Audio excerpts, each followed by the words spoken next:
During the early 60s, the teenage revolution was underway upon Britain.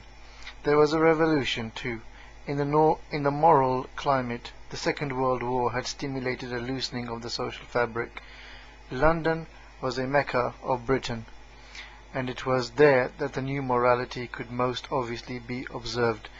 London was a Mecca of Britain, which means that London was populated. I don't know why they use Mecca all the time. London was a Mecca. It's not, Mecca is a holy place. Anyway, London was populated. Property racketeers. London is always populated. Property racketeers flourished because flats were in short supply and prostitution was rife. There were also, see now the here in London was Mecca, Britain, prostitution was rife. It's not very nice. There were also the good time girls who were promiscuous in the new way, but they were not common prostitutes and survived financially by hostessing in nightclubs or modelling. Every day the gossip columns of popular press reported in mouth-watering detail the goings-on at London parties, where the young sons and daughters of long-established moneyed families mingled with fashion designers, hairdressers, musicians and the ubiquitous models. Here you have financially hostessing in nightclubs or modelling. So the prostitutes could also be models and do whatever models do, and whoever models know. It is small wonder that osteopath Stephen Ward, who had clawed his way up rapidly from provisional obscurity to a positively intimate relationship with the rich and newsworthy, should have been attracted to this milieu. Neither is it surprising that Christine Keeler, K-E-E-L-E-R, should have been drawn into it. During 1958, the 17-year-old Christine began sharing Ward's Marylebone flat, where they were searching for more spacious accommodation. They contacted Peter Rachman, a Polish property crook. Rachman persuaded Keeler to become his mistress, and she lived with him for 6 months during 1959.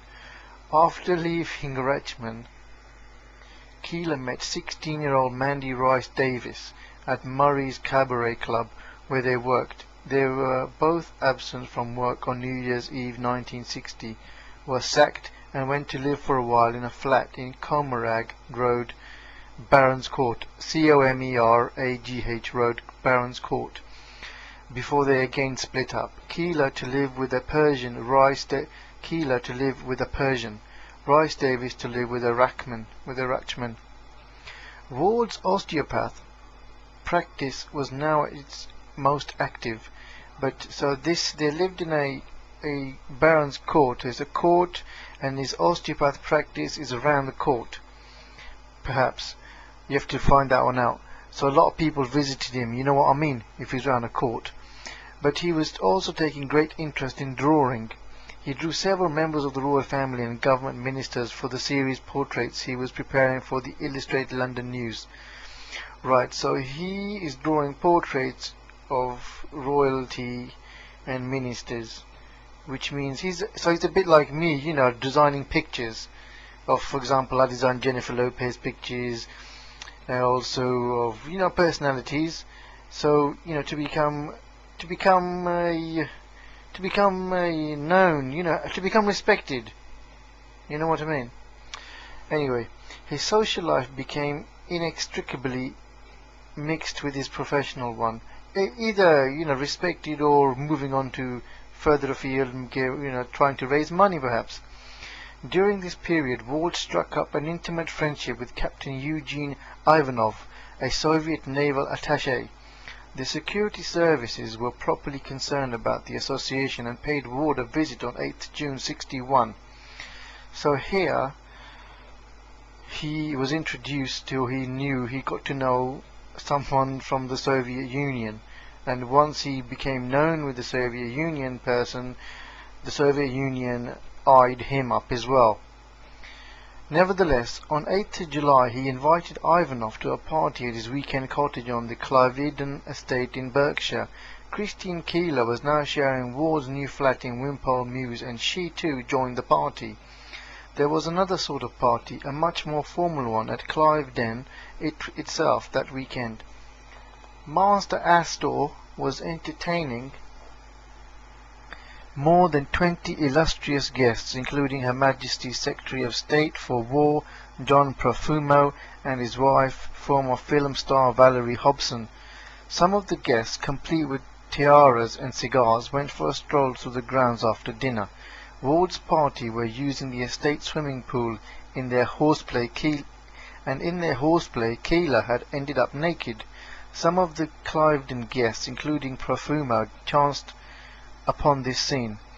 Right, so Keeler ended up naked, and Ward, he was a doctor, so everyone thought, oh, doctors have seen it all anyway. So they completely ignored Ward, wherever he was. The next evening, both parties again met at the pool. Oh, Ward was just laughing his head off. The next evening, both parties again met at the pool, and Profumo asked Keeler for her telephone number. That same evening, Ivanov had sexual intercourse with Keeler. Ivanov was with Ward, was with the doctor, and then she had intercourse with Keeler. The following Wednesday, Stephen Ward had a second visit from MI5. Now, Stephen Ward didn't know the MI5 until this Ivanov, who double-crossed him, was having intercourse with Keeler. So this doctor is like out, he's sticking out like a sore thumb. He ain't done anything at the moment. And on this occasion, he was warned to be careful.